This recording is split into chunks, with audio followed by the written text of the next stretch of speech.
برضه الولد وحيد امه وابوه، عارف يعني ايه وحيد امه وابوه؟ على مجموعه بنات تزوج البنات، والاب والام دول انا اعرفهم طول حياتهم شغالين مليونيه، شغال مليونيه عشان يربي عياله، وزوج البنات مش فاكر 3 أو 4 بنات وهو ولد واحد.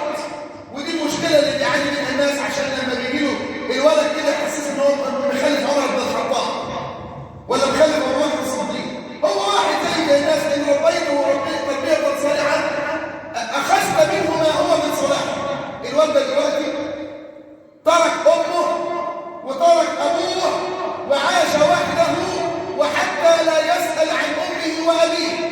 وخذ الاصعب، الام لا تستطيع فعل شيء الا انها الشيء الوحيد اللي بنحمد ربنا انها بتعمله انها تستطيع انها تدخل الحمام وتخرج لوحدها، وانا عارف حالها وتوصيفها عن لساني. والاب لا يستطيع فعل شيء، 2 عمرهم عدى 60 وطول عمرهم شغالين باليوميه، وادي امراه تفسد الزوج على ابيه وامه ولم يستطع في يوم من الايام ان يذهب لخدمته.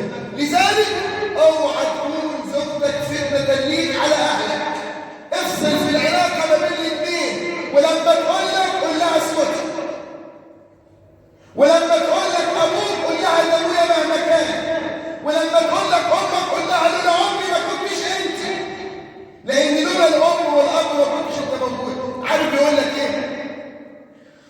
فضل الابوين الاب والام على الولد، قال لك لو كان كافران، حتى ربنا سبحانه وتعالى قال لو كانوا كفار يا اخي وصاحبهما في الدنيا معروف، لو هم غير مسلمين او بلغوا من العصيان ما بلغوا، فقال لك برضه ما تعطوهمش. قال لك ليه يا عم الحاج ما تعطوهمش ولا ده حتى كفار؟